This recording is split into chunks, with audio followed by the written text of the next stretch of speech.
찬란한 대한민국.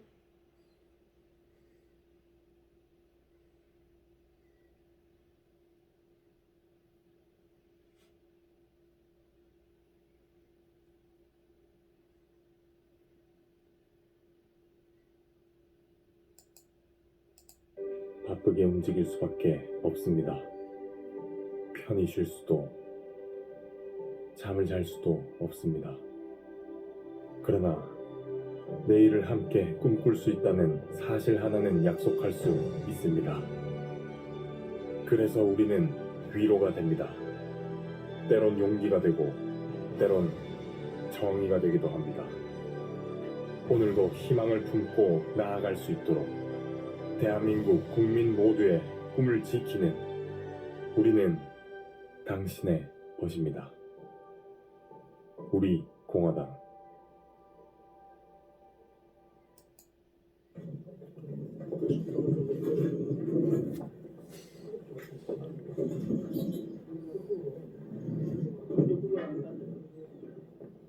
저희 엄마 사연에서 저런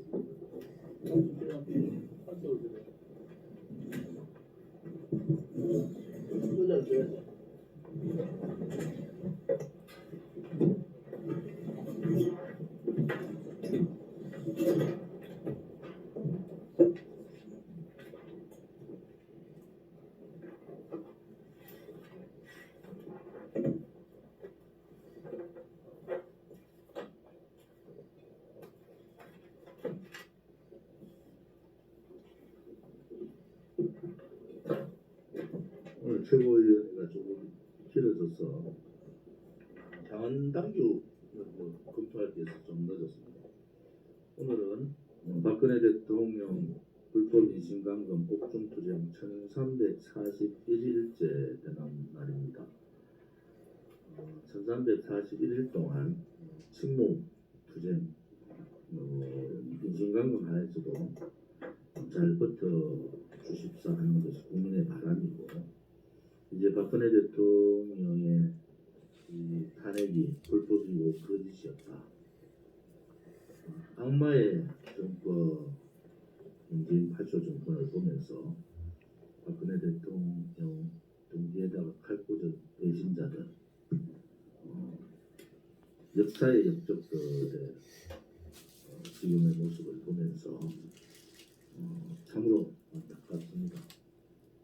아직도 그들의 잘못을 모르고 그 잘못된 사리 사용,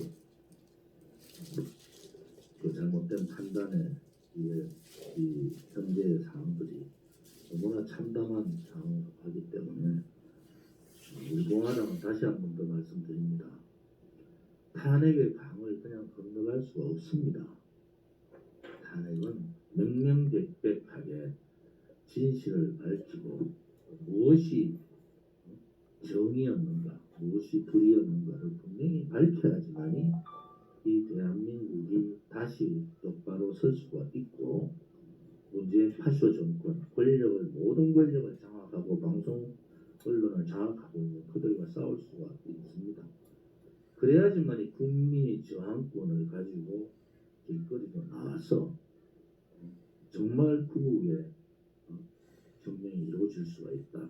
지금 국민들 말고 기존 정치 지식인을 가지고 이 8조 정권과 싸울 수가 있겠습니까? 저는 불가능하다고 보는 사람입니다.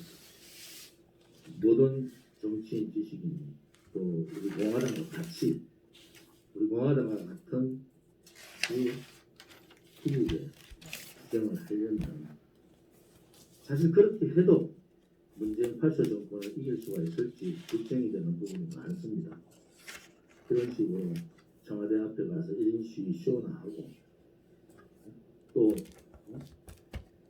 국회에서 날짜 정해놓고 공수처 합법을 통과시키겠다는데도 아무런 대책 없이 그렇게 하고 있는 국민의힘을 보면서 나라가 이렇게 비굴하고 비겁한 정치인들, 지식인들 때문에 나라가 망해가는구나라는 생각을 하면은 화가 많이 납니다. 또 하나 총선이나 큰 선거 때마다 거대 야당으로 합쳐야 된다 하던 원로들은 다 어디로 갔습니까? 그렇게 바깥에서 말 한마디 던져놓고는 특히 우리 공화당 당사까지 와서 우리 공화당이 어떻고 저쩌고 얘기했던 그런 사람들은 다 어디로 갔습니까? 문재인 좌파 독재 정권을 보면서 입 닫고 있는 그러한 정치인, 지식인, 원로들을 보면서 이 나라 결국 그 안이랑 자기 이기주의에 빠져있는 보수를 자처하는 자들 때문에 나라가 좌파로 갔고 사회주의로 가고 공산주의로 가겠구나라는 걱정이 났습니다. 어제는 유경수 여사님 옥천 생가에서 유경수 여사님 탄신 95주년 집회를 가졌습니다. 많은 제재 조건과 억압이 있었지만은 100명 미만 집회를 함께 규모 있게 또 질서정연하게 집회를 잘 마쳤습니다. 전 세계 우리나라뿐만 아니라 전 세계 많은 자유파 국민들께서 아직 우리 공화당에 대해서 우리 공화당의 가치에 대해서 잘 모르는 분들한테 강한 메시지를 전달하셨구나 하는 생각이 듭니다. 이번 유경수 여사님 탄신제뿐만 아니라 우리는 이승만 건국 대통령, 박정희 그 환경 대통령, 박근혜 자유통일 대통령, 또 유경수 여사님의 국민 사랑 대통령, 사랑 연극 이런 분들에 대한 기념일은 우리 공화당이 존재하는 한 계속 지킬 것입니다. 어제 집회를 위해서 수고해주신 충청남북도 대전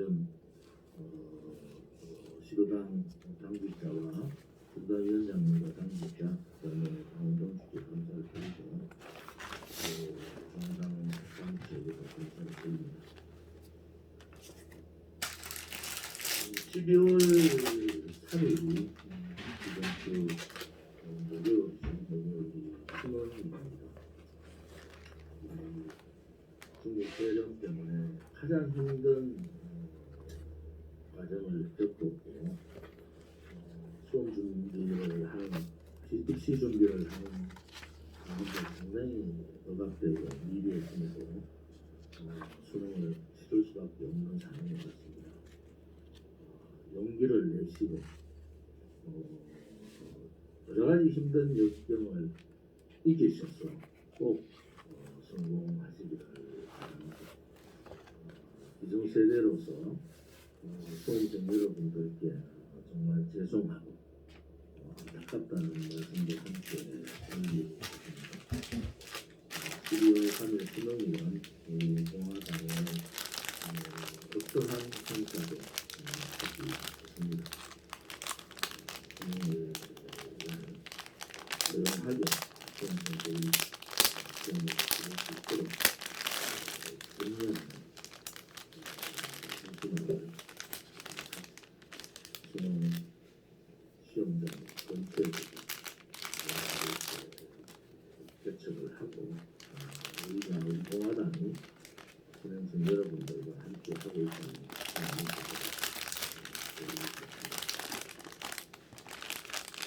지금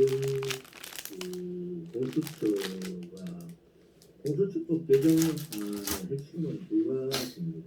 하나는 야당의 비토권을 없애겠다는 거죠. 공수처장 임명에 야당의 비토권을 없애겠다. 또 하나는 공수처장 임기 연장입니다. 이번뿐만이 아니고 다음 대통령 임기까지도 공수처장을 기회를 가지고 있으니까 정권이 바뀌더라도 정권 자체가 행동을 하지 못하도록 하면서 정권 교체의 문제에 대해서 제가 한 말씀 드릴 수 있는 문제에서 드리고 싶은 얘기는 정권 교체는 당연히 해야 되죠. 문재인 작가 독재 정권을 몰아내고 자유민주주의 체제의 정권을 가져와야 됩니다. 그런데 현실은 녹록지가 않습니다. 또 하나는 정권을 찾는 것도 대단히 어려운 상황입니다. 언론 방송이나 기존의 권력기관의 장악입니다. 정권을 다시 교체한다 하더라도 대법관 13명 중에 이제 8명, 헌법재판관 9명 중에 7명, 6에서 7명. 지금 국회 일당으로 장악되어 있죠. 그리고 각 권력기관, 경찰은 뭐 마찬가지 아닙니까? 지금 군인 행태보고 있죠. 모든 권력기관, 거기에 하나 정권의 부정부패, 그 다음에 지금 공직자 선출, 부산시장 선출 문제 개입 관련, 법치문수 문제, 뭐 이런 등등의 또 세 사람의 성추행 문제, 뭐 이런 등등의 조사해야 될 상황들이 워낙 많잖아요. 원전 폐기의 부당성, 절차상의 하자, 또 이번에 김해신공항 확장한 폐지 등등 정권위에 다뤄야 될 내용들이 너무 많은데 그것이 다 법적 잣대를 갖다 댈 수밖에 없는데 그걸 조사할 수 있는 검찰의 기능을 공수처를 만들면서 완전히 약화시켜버립니다. 도대체 무슨 용기를 가진 사람이 정권 교체를 해서 이 18대 정권과 싸울 수가 있습니까? 지금 거론되는 사람 중에 그렇게 할 수 있는 사람이 저는 없다고 생각합니다. 정권을 잡으면 뭐하겠어요? 정권 유지를 할 수 있는 방법을 못 합니다. 그래서 이 다음 정권의 교체와 더더욱더 중요한 것은 정권의 교체를 누구의 인물에 의해서 그렇게 교체할 상황이 지나버린 겁니다. 국민의 저항권 발생에 의해서 국민 후보가 되어야지만 이 정권 교체 이후에도 이 권력을 장악한 이 주부들이 또 권력 옆에 붙어 있는 핵심 권력 기구들이 눈치를 보고 함부로 하지 못하는 상황이 오는 겁니다. 우리 공화당이 얘기하는 것이 그거예요. 정권 교체 당연히 해야 되죠. 그런데 정권 교체하고 난 다음에 국회 장악되고 권력기관 다 장악되어 있는 상태에서 도대체 식물 대통령 만들어서 대강 또 손잡고 앞으로는 보수를 얘기하고 뒤로는 뒤에서 손잡고 나라를 그런 식으로 가면 이게 정권 교체 하나만 하니까 오히려 그것이 더 나쁜 정권이잖아요. 국민을 속이는 정권. 그래서 이런 부분에 대해서 우리 공화당은 분명하게 입장을 밝히는 겁니다.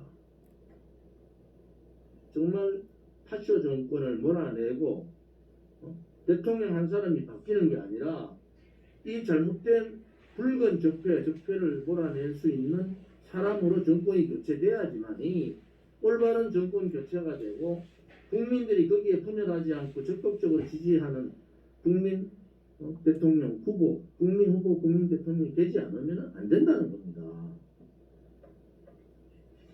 제가 정치를 오래 해서 여러 가지 제안을 많이 드립니다만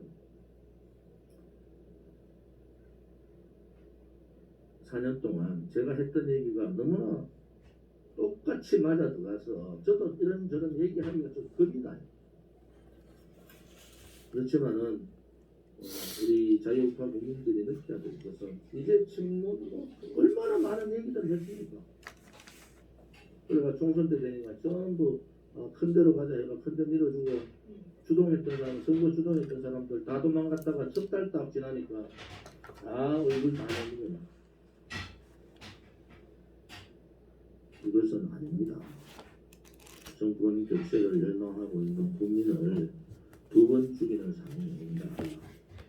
그래서 목숨을 걸더라도 좌파 독재 정권과 싸우고 좌파 독재 파쇼 정권을 땅에서 몰아내는 결단력이 있고 용기 있고 타협하지 않고 불의와 타협하지 않는 그러한 분이 정권 교체를 해야지 나라가 바로 선다는 거예요. 또 하나는 살신성인의 정신을 가진 분이 있어야 됩니다. 본인은 그렇게 힘들게 했지만 그것을 용서하고 국민 대화합으로 갈 수 있는 그런 분이 필요하다는 겁니다. 오늘 그 최고위원회에서 공수처 반대 투쟁 방향을 다시 한 번 더 좀 논의를 해보겠습니다. 여러 가지 제약 조건이 많아서 논의를 다시 해서 발표를 하도록 하겠습니다.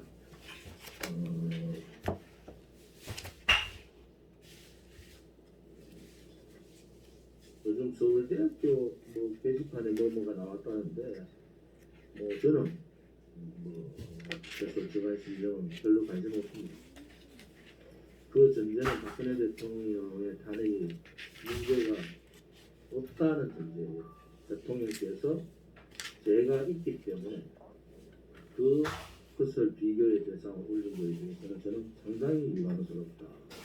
국민들께서는 거기에 대해서 찬동하는 분도 있고 우파 유튜브가 막 이런저런 얘기를 많이 합니다만은 그 전제 박근혜 대통령과 비교를 하는 그 전제가 잘못됐다는 겁니다. 박근혜 대통령은 아예 죄가 없는 분이고요.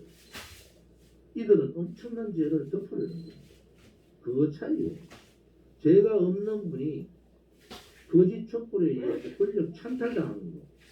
이들은 권력 찬탈을 한 사람들이 부정부패와 장기 집권 업무를 위해서 일당 독재, 파쇼 독재를 하는 겁니다. 비교 대상이 아니에요.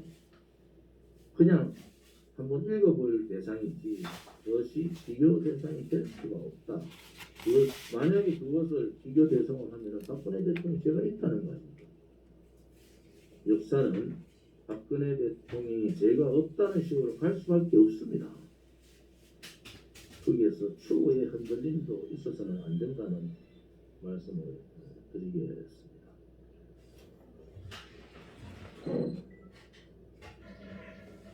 최근에 미국 연방대법원에서 굉장히 중요한 판결을 내렸습니다. 바로 이제 뉴욕 주지사인 고모가 후한 대령을 이유로 그 종교 시설에 대해서 집회 제한 조치를 취했습니다. 그래서 감염 위험이 높은 지역을 레드존이라고 해가지고 10명까지만 종교 행사를 할 수 있고, 그리고 이제 좀 위험도가 덜한 지역은 오렌지존이라고 해서 25명까지 모여서 집회를 할 수 있도록 모임을 가질 수 있도록 이렇게 그 행정 능력을 가지겠습니다. 근데 이에 대해서 그 가톨릭 교구와 유대교 쪽에서 이게 연방헌법 제1조 수정 제1조 위반이다라고 해서 소송을 제기했습니다. 그런데 연방대법원에서 최근에 그 에이미 코니 베럿이 연방대법관으로 선임되면서 연방대법원의 입장이 좀 달라졌습니다. 그 이전에 나온 판결에서는 사실은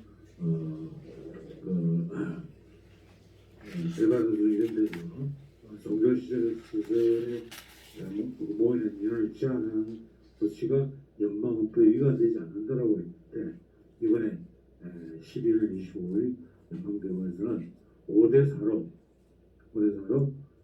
10명 또는 25명으로 종교행사 인원을 제한하면서 수정헌법 제1조 종교의 자유에 위반되는 것이다 라고 해서 이런 판결을 내렸습니다.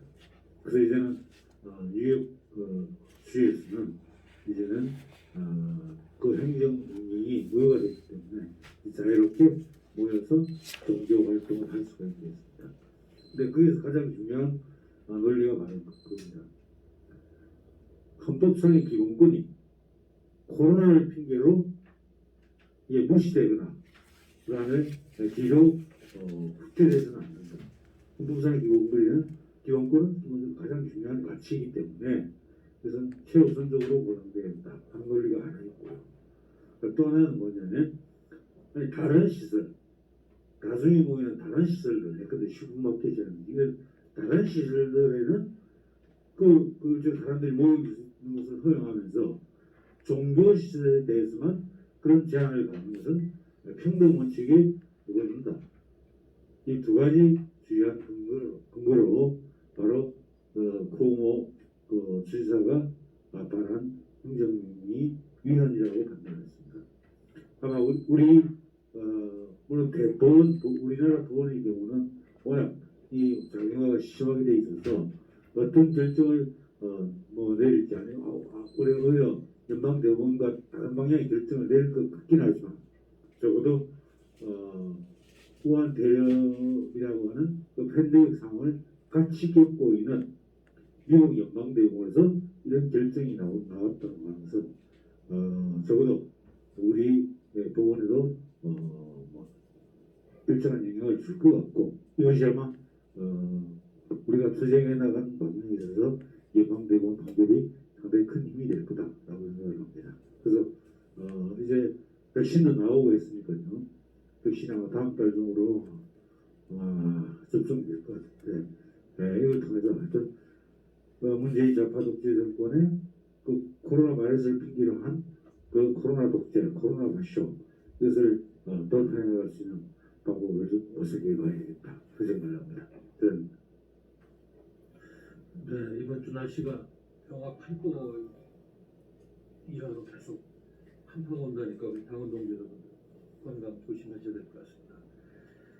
23일부터 27일까지 웨어미터가 화이트 헤드레로 18세 이상 남녀 2,516명 여론조사결과가 오늘 나왔는데 많은 악재에도 불구하고 그 문재인 씨에 대한 국정 수행의 평가 긍정적으로 지지한다는 게 1.1%가 상승돼서 43.8%가 나오고 부정평가는 52.2%인데 왜 이런 현상이 있는지 모르겠어요. 그래서 과거에 좌파들 공산 전략을 보면 3인 성호다, 고양이도 3명이 이야기해서 주장 호랑이 만든다는 결국은 잘못을 은폐하고 은폐하고 선전선동으로 상징조작으로 언론들이 이렇게 하다 보니까 그 많은 잘못을 불구하고 이 정권의 지지율이 가면 갈수록 이렇게 나라가 나가는데 1.2% 상승했다. 그래서 이렇게까지 우리 대한민국 시스템이 정상적인 국가의 시스템이 공적인 그런 영역뿐만 아니고 이런 민간 사설 영역까지 사회 전체가 시스템이 붕괴되고 있는 이런 것들도 나타난 것 같습니다. 그래서 이 정권이 알다시피 항상 뇌피행위를 하는 이런 여러 가지 잘못된 정책 결정을 하고 위선과 내로남불, 적반하장 이것이 이렇게 횡행하는데도 이렇게 또 조금 올랐다고 하니까 어안이벙벙하다 이런 말씀을 드릴 수밖에 없어요. 혹자는 이런 정치를 가지고 크다트 크로스다, 도둑 정치다, 마치 거짓을 참으로 둔갑시켜가지고 국민들을 혹세무명하는 정치다 이런 말로도 비판하는 것을 보았습니다. 지금 제가 한 가지 좀 깜짝 놀란 거는 지금 낙법들이 이렇게 경기국회 내에서 한 15개 이상이 통과되려고 하는데 아마 소리소문 없이 막 이렇게 언론에서 자세하게 분석해서 비판하는 기능이 적다 보니까 국민들이 모를 텐데 그 중에 하나가 국가정보원의 대공수사 기능을 무력화하는 국정원법 개정안이 아마 통과될 것 같습니다. 현재 3년 유예 기간이 지나면 국정원은 완전히 간첩을 수사하는 기능에 손을 떼야 되고 경찰청에 지금 대공수사권을 이양해야 되는데 지금 경찰청은 기존에 간첩 수사를 전담해온 1,600명의 그 대공수사위원들을 일반 수사경찰로 전환하는 그 방안을 또 검토 중이라고 하고 이게 도대체 그러면 국정원에서 대공수사 기능을 경찰청으로 가져가면 더 강화를 해가지고 이걸 보완할 생각을 해야 되는데 모든 게 해체되고 있는 것 같아요. 간첩 잡는 거는. 북한의 대남 공작은 전혀 흐트러지지 않고 계속되고 있는 걸 알고 있는데 지금 미국에서 중국 공산당을 향해서 엄청난 간첩행위에 대해서 대대적인 선전 전쟁을 지금 선포한 말이에요. 대한민국은 왜 이렇게 되고 있는 것인지, 국가를 해체하는 작업이 아닌 이런 일이 있을 수 있을까? 북한이라는 인류 역사상 가장 악질의 그런 독재적 폭력 집단과 상대를 해야 되는 대한민국에서 이런 악법들이 이렇게 통과되는 공수처법 우리가 많이 이야기했습니다. 단체문 누가 잡는 거예요? 그렇지 않아도 박근혜 대통령님 탄핵할 때 많은 사람들이 뭐 촛불 들고 강화원에 나왔다고 합니다만은 제가 알기로는 여기 고정 간첩들하고 많은 간첩들이 여론전에 편성해서 한 이런 아픈 역사도 있는데 대한민국의 자유민주 체제가 꺼져가는 것이 아닌가. 이번 정기국회에서 통과되는 악법들 정말 무시무시합니다. 제가 한 가지 말씀을 드렸고, 이런 중국 공산당이 오늘도 신문을 보니까 우리 대한민국 알기를 아주 뭐 장기판의 쫄보다도 그동안에 한미동맹으로 굳건하게 그나마 견제를 해왔는데 뭐 친중 정권이 미국과 자꾸 거리를 두려고 하는 그런 정책들을 발언들을 하다 보니까 이제는 뭐 김치까지 종주국이 중국 공산당 거라고 말이죠.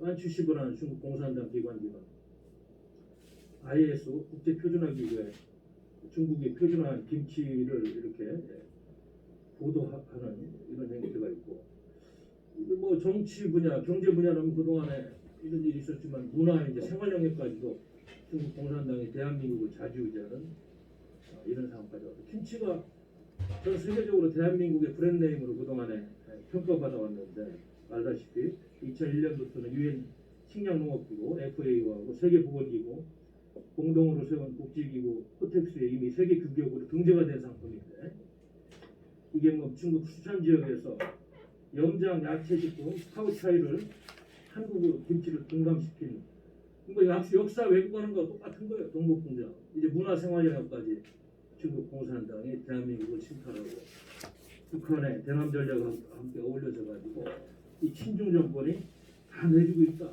우리의 소중한 문화적인 가치까지 파괴되고 있다.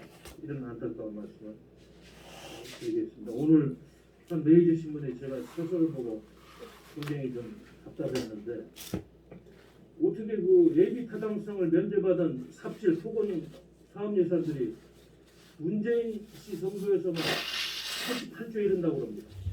가덕도 공항 이번에 10조만 더해지면은 100조 원까지 간다고 그러는데, 2015년까지 통틀어 가지고 예비 타당성 면제를 한 토건 사업은 필요한 경우 1조 4천억밖에 안 되는데, 문재인 정권 초기에만 17조 했고 이제 가덕도까지 합하면 100조까지 된다니까, 이거 뭐 토건 삽질 정도다. 이건 정치 사기 매표 행위를 위한 급조된 예산, 국민 세금을 낭비하는 게 아닌가, 이런 의구심이 더 커지고 있는 것입니다. 그 노무현 씨 당선될 당시에 세종시 이전 문제 가지고 톡톡이 재미를 보고 매표 포퓰리즘을 이제는 아예 대놓고 이제 이렇게 자행하고 있는 이 정권 행태를 다시 한번 우리가 지금 보고 있는 것 같아서 매우 안타깝습니다. 윤석열 검찰총장 당의 당원을 한 분이라도 더 모시기 위해서 노력을 해주신 당원 동지분들께 감사드립니다. 유경수 여사님은 대한민국에 어찌 보면 한 분밖에 안 계시는 국모라는 호칭을 갖고 계시는 분입니다. 그분은 한평생을 헌신과 봉사로 사셨던 분입니다. 결혼 전에는 부모님께, 아버지, 어머니께 헌신을 했고, 결혼을 하고 나서는 박정희 대통령님께 헌신을 했고, 영부인이 되고 나서는 국민들에게 헌신을 하셨던 분입니다. 박정희 대통령님의 손길이 닿은 곳이, 안 닿은 곳이 전국에 없을 만큼 박정희 대통령님의 업적이 대단하다면, 또한 유경수 여사님이 손길이 닿지 않은 소외된 자들이 없다고 그 당시에 볼 정도였습니다. 이 헌신과 봉사의 기저에는 희생의 정신이 있지 않겠습니까?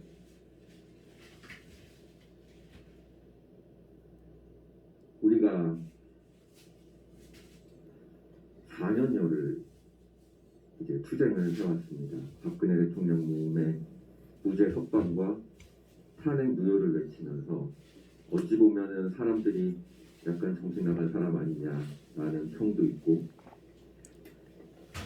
도대체 저 사람들은 박근혜 대통령님이 본인에게 뭘 해줬길래 저렇게 잡기 들고 저렇게 뛰다니노 하시는 분들도 계시고, 요새 이제 특히 많은 분들이 이제 박근혜 대통령님은 한물 같다, 사람들이 언급을 하거나 생각하는 걸 싫어한다는 말을 할 정도로 평가를 받고 있음에도 불구하고 우리는 자유 대한민국, 우리의 체제를 지키기 위해서, 그리고 박정희 대통령님 그리고 유경수 여사님의 따님이었던, 그리고 대한민국과 되고 그들이 적폐 세력이 될 것이라고 우리 공화당은 한결같이 말씀을 드렸습니다. 박근혜 대통령님은 정말 죄가 없으신 분입니다. 이제 모든 분들이 좀 많이 아시고 계십니다. 윤석열을 보며 한숨만 나옵니다. 그렇게 우리나라의 최고 엘리트 법조인들, 지식인들, 머리 좋으신 분들, 정말 죄송합니다만 대한민국이 이래 무너져 가는데 어떻게 가만히 올바른 소리가 안 나옵니까? 정말 일쳐닦고 있습니다. 이게 나랍니까? 정말. 그들한테 부역하는 것보다 더 지긋지긋합니다. 이제 어떻게 하시겠습니까? 더 이상 문재인 가짜 정부에 비겁하게 숨지 말고 문재인 가짜 정부 관료들을 구역대로 모두 체포 구속하시기 바랍니다.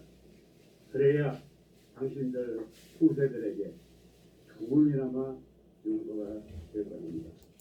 앞으로 이 겨울 동안, 이 추운 겨울 동안 이어지는 일정 동안 만만치 않을 것 같습니다. 우리가 그들이 말하는 코로나 팬데믹, 중국 폐렴 문제로 야외 투쟁이 많이 줄었지만 정말 우리가 필요할 때 우리가 싸워야 될 준비는 언제든지 하고 있어야 된다고 생각을 하기 때문에 다들 방한책이 다들 수년간 잘 되어 있으시겠지만 다시 한번 점검해 주시길 부탁드리겠습니다. 오늘로써 박근혜 대통령 옥중 투쟁 1541일 1341일째 되는 날입니다. 공교롭게도 내날 12월 9일 박근혜 대통령 탄핵소추 4주년 되는 날이 4년째 되는 날이 딱 1350일 되는 날, 딱 10자리가 항상 공교롭게도 박근혜 대통령에 관련된 날짜는 항상 무슨 날짜가 딱 맞아 떨어지는 것 같습니다. 4년이 흘렀는데, 그리고 박근혜 대통령 오게 들어가신 지 3년하고도 4년이 다 되어가는데 지금 부산시장 그리고 서울시장 그리고 후보들 몇몇 누구누구 거론되는 사람들 몇 면을 보고 있으면 그자들이 어떻게 생각을 하고 아직도 반성을 안 하고 있다는 결론을 우리는 확실히 내릴 수 있습니다. 그런 생각이 갖고 싶습니다. 다사로운 얘기지만 어떤 사람은 이래서 박근혜 대통령을 배신했고 어떤 사람은 저래서 배신을 했고 이 사람은 개인 문제, 가족 문제, 무슨 문제 이런 얘기를 듣습니다. 그것에 대한 사실 여부는 저는 정확하게는 알지 못하지만 개인의 사사로움이 됐든 아니면 박근혜 대통령을 인정하지 않고 저 사람이나 나나 똑같다 라고 생각하는 오만한 사람이 됐든 결과적으로 그들은 역사의 죄인이라는 것을 국민들은 다 알고 있습니다. 우리가 박근혜 대통령을 따랐던 것은 박정희 대통령의 따님이기 때문만이 아닙니다. 그리고 우리가 박근혜 대통령을 따랐던 것은 그냥 대통령이기 때문에 따랐던 것이 아닙니다. 그분이 말을 했던 가치가 정말 그 시대의 그리고 지금의 시대의 정말 필요한 가치고 앞으로 나아가는 자유 통일까지 바라보는 그 완벽한 비전을 제시하셨기 때문에 그분이 가장 그 시대의 지도자로 인정을 받았다고 생각을 합니다. 지방에 관광버스들이 다니고 있는데 그게 단풍물이나 여행을 다니는 게 아니라 바로 아파트를 사러 다닌다고 합니다. 집값을 잡겠다는 그 구실을 가지고 수도권에 부동산을 묶어놓으니까 지금 부산 효과로 지방들이 지금 커지고 있는데요. 지금 창원, 천안, 울산, 전주 이런 곳을 다니면서 지금 현재 취득세 1%에 묶여있는 1억 원 미만의 저가 소형 아파트들을 이 투기꾼들이 다니면서 그냥 버스를 대절해서 다닌다고 해요. 그러면서 수십 채씩 그냥 마치 물건 장 보듯이 이제 그렇게 하고 있습니다. 이 사람들은 이제 내년 되면은 정부의 정책이 또 바뀔 것이다. 그럼 취득세가 오를 것이다. 지금 가야 된다. 이러고 있는데요. 거래량이 무려 5배가 늘었고요. 많이 오른 것은 1억 원 미만의 아파트였는데 1억이 넘게 오른 것도 있습니다. 정말 이 대책 없는 문재인 정권의 부동산 정책 섬유 목을 지금 더 조르고 있습니다. 저가 아파트가 밀집되어 있는 저기 창원 성산구 같은 경우에는 전국 지자체 중에 1위를 했습니다. 판매가. 근데 그 중에 거래량의 절반이 외지인들이 와서 산 것으로 조사 결과가 나왔습니다. 다주택자의 지방 예외 조항이 도리어 지방 아파트 값의 불안 요인으로 지금 등장하고 있고요. 이에 대해서 정부는 어떠한 발표도 없고 어떠한 대책도 없습니다. 사실 이것 근본적인 문제는 부동산 시장의 유동성이 확보되어야 되는데 그것을 전혀 고려하지 않은 채 규제만으로 부동산을 잡으려고 하는 그런 근시안적인 대책이 문제이지 않나 이렇게 생각을 합니다. 근데 또 이런 경기 여기서 이제 제가 또 세금 폭탄에 대해서 말씀드리고 싶은데 이런 또 지금 코로나로 인한 경기 불황에도 무려 올해 세금 총 징수액이 사상 처음으로 300조를 넘었습니다. 300조 4천억에 달합니다. 세금이 8조 8천억이 상승한 것인데요. 이 상승의 주요한 원인으로 종합부동산세 증가를 보고 있습니다. 목전 증가율은 다 소폭 증가했지만 종부세는 폭발적으로 증가를 했습니다. 상속세와 증여세도 이에 한 몫을 했습니다. 왜 이렇게 정부에서 세를 강화하고 세금을 이렇게 국민들에게 세금 폭탄을 때리고 있을까요? 제가 어제 옥천에 갈 때 자차로 이동했는데 국도에서 저는 페이스북에서 강원도지분들 그리고 동지분들께서 올려놓은 그 카메라 제한 속도가 현저히 낮아졌다. 이거 그냥 한 킬로 듣고 한 킬로 흘렸는데 제가 다녀보니까 국도에서 정말 50km가 많더라고요. 그건 도리어 사고를 유발하는 의미일 수도 있거든요. 그런데 이렇게 국민들을 주권자나 한 명의 인격체로 대하지 않고 제가 봤을 때는 그저 착취의 대상으로 보고 있는 게 아닌가 이런 생각이 듭니다. 세금만 들었으니까 국가 부채 역대 최고로 늘었습니다. 지난해보다 106조가 늘었고요. 이번 달은 전달보다 또 6조가 늘었습니다. 국가 총 부채가 800조 3천억입니다. 여러분 상상이나 되세요? 국가 부채가 800조 3천억입니다. 그런데 이 사람들은 도단위는 돈으로 생각을 하지 않습니다. 그래서 뭐 통신비를 쓰는데 1조를 통신비 지원에 1조를 쓴다. 이런 대책 없는 개념 없는 짓을 하고 있습니다. 제가 부채 좀 말씀드릴까요? 박근혜 정부때 부채 174조 늘었습니다. 그런데 문재인 정부가 가지고 무려 부채가 410조 증가했습니다. 어떻게 살림을 어떻게 사는 겁니까 도대체? 근데 이 모든 책임을 국민에게 넘기고 있어요. 국민을 빚쟁이로 만들고 있고 악덕 고리 대금 업자 노릇을 하고 있어요. 여러분 재난지원금 100만 원 받으셨죠? 그리고 뭘 지원해 준답시고 진짜 간에 기별도 가지 않는 그거 받고 좋으셨나요? 여러분이 등골이 휘도록 평생 갚아도 다 갚지 못하면 그리스나 아르헨티나 같은 꼴을 겪으실 건가요? 국가 부도 상태까지 가야 정신을 차리실 건가요?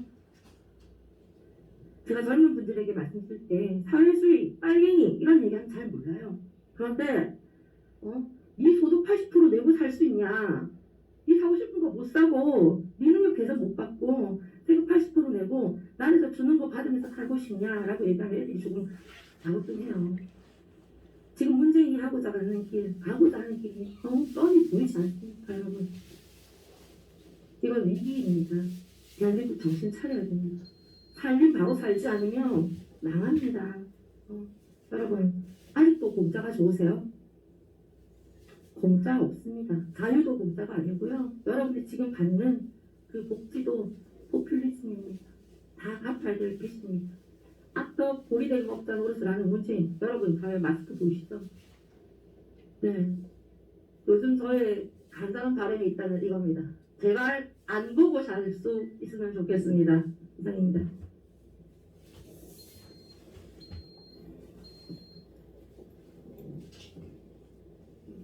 작년 봄에 홍콩 범죄 인도법이라고 해서 홍콩의 울산혁명이 시작됐는데 지금도